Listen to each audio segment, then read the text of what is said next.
ponto de vista desse olhar Foucaultiano, uma inflexão do ponto de vista metodológico que ele estabelece para fazer essa segunda leitura, né? A primeira leitura está adstrita ao volume primeiro, o primeiro volume da História da Sexualidade, A Vontade de Saber, em que ele ainda se encontrava na versão genealógica, né? Procurando olhar para os poderes e as formas de saber que se acercavam dos indivíduos, então, compondo uma forma específica de comportamento, certo? Aquilo que ele vai chamar de dispositivo.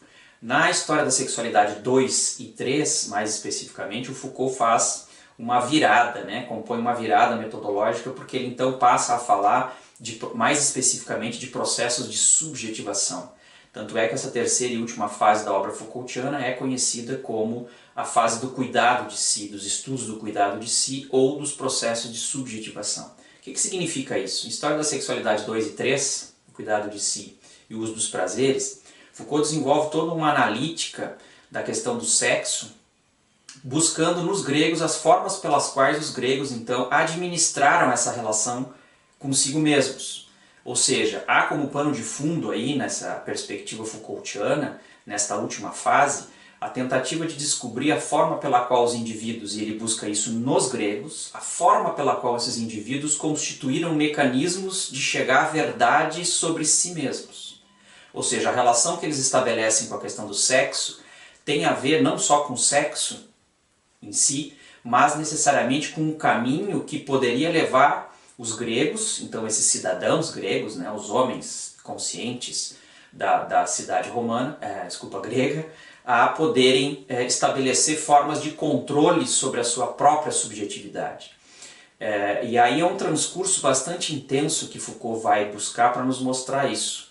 Por exemplo, quando ele resgata o discurso que é muito presente na primeira era grega, sobre o fato de que aquele que quiser governar a cidade precisa, em primeiro lugar, ter a capacidade de governar a si mesmo.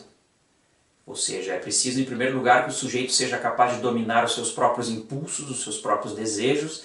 É preciso que ele seja senhor de si, para que, num segundo momento, então, ele tenha a capacidade, se ele quiser ser governante, de governar os outros. Quem não governa a si mesmo, não é capaz de governar aos outros. Isso passa por uma inflexão, então, no sentido de que Foucault descobre nos gregos toda uma prática, que ele vai chamar do cuidado de si, esse é o termo que ele utiliza, que é justamente formas que são feitas via exercícios para que esse homem grego, então livre, que deve ser senhor de si, exercite essa capacidade de consolidar esse controle sobre si mesmo para, num segundo momento, então, exercer o poder político da cidade. E o Foucault vai descobrir, então, uma série de exercícios, né? O Foucault vai chamar de afrodisia, inclusive, aqueles exercícios que se direcionam mais especificamente para o controle da sexualidade, que esses homens gregos livres, então, eles desenvolvem como forma de estabelecer essa capacidade racional sobre os desejos. Ou seja,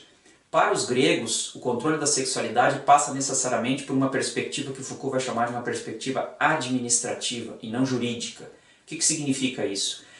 O indivíduo coloca para si determinadas regras de comportamento e verifica se foi capaz de chegar ao nível de exercer esse comportamento, de estabelecer uma relação tipicamente consciente em relação àquilo que ele estabeleceu para si mesmo como meta ou não. Ou seja, não há para os gregos, diferentemente do que acontece em período posterior, que a gente chama do período cristão, não há uma regra de comportamento do tipo advinda de um pensamento jurídico, ou seja, que coloca para você o que é o certo e o que é o errado, o que é pecado e o que é correto. Não existe uma relação que vem exteriormente, ou seja, de fora do sujeito para o sujeito, a qual uma regra a qual ele deve se adaptar. No período grego, essa versão, então, essa perspectiva administrativa em relação a si mesmo, significa que o próprio sujeito coloca para si determinadas metas, exercita isso de forma a chegar a poder estar à altura de efetivar essas práticas e verifica posteriormente o quanto ele foi capaz de chegar perto daquilo que ele se propôs como meta. Então há uma inflexão no sentido de que é o próprio sujeito que coloca para si os limites da sua própria atuação. Ele não reflexiona a sua vida do ponto de vista aqui da sexualidade, que estamos trabalhando, por exemplo, a partir de regras que venham de fora, que coloquem para ele que certas ações são pecaminosas, que certas ações são corretas, ou seja, não há para os gregos a leitura que há para nós da civilização ocidental moderna, após o cristianismo, o conceito de pecado, por exemplo, de carne como sendo o lugar do pecado. Os gregos, inclusive, desenvolveram uma relação muito significativa com os seus corpos e com a questão dos prazeres. Inclusive a própria questão, que claro na época não era chamada assim, mas que hoje se chama da questão da homossexualidade, era vista pelos gregos sob um formato muito diferente do nosso.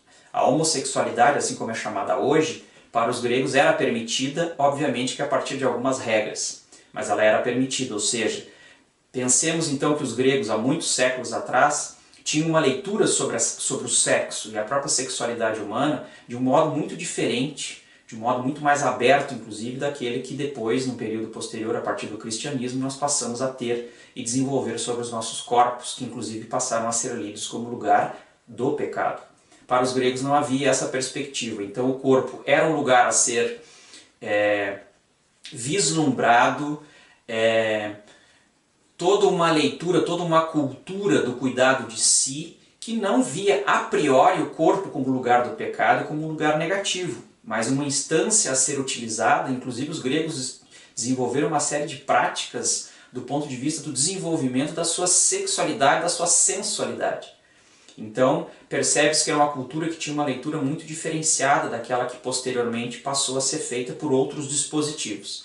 Então na história da sexualidade 2 e 3, é importante ressaltar isso, Foucault nos mostra toda uma relação que os gregos estabelecem a partir do controle da sexualidade, repito, com essa necessidade imperiosa de ter o controle de si e de chegar à verdade de si mesmo. Porque aquele que não é capaz de controlar os seus instintos e se deixa seduzir pelos instintos e desejos, é aquele que não é capaz de manter o seu grau de racionalidade, ou seja, não é capaz de se manter como senhor de si. Aqui não há uma cisão, uma distinção ou uma supervalorização da racionalidade em relação ao corpo, há, na verdade, a busca de um equilíbrio entre a questão corporal e a própria sexualidade. Por outro lado, então, o equilíbrio desta parte com a racionalidade, com a razão. Distinto daquilo que passa a acontecer no período da modernidade, em que nós vamos estabelecendo o fato de que, vamos acreditando, a crença de que a gente só chega à verdade de si mesmo por intermédio do conhecimento, da racionalidade, não mais por meio do corpo, porque aliás agora o corpo já é o lugar do pecado, da decadência. Para os gregos não há essa perspectiva, então tanto corpo como mente, como razão, são dois elementos que compõem um todo do indivíduo que precisam estar harmonizados para que esse sujeito seja capaz então de estabelecer essa relação mais poderosa, empoderada, como se diria no contemporâneo, mas em relação a si mesmo. Lembrando, e aqui para finalizar, que para os gregos então, aquele que não é capaz de estabelecer um controle sobre si mesmo, não é capaz de estabelecer um controle sobre os outros. E isso passa necessariamente pelo controle do sexo.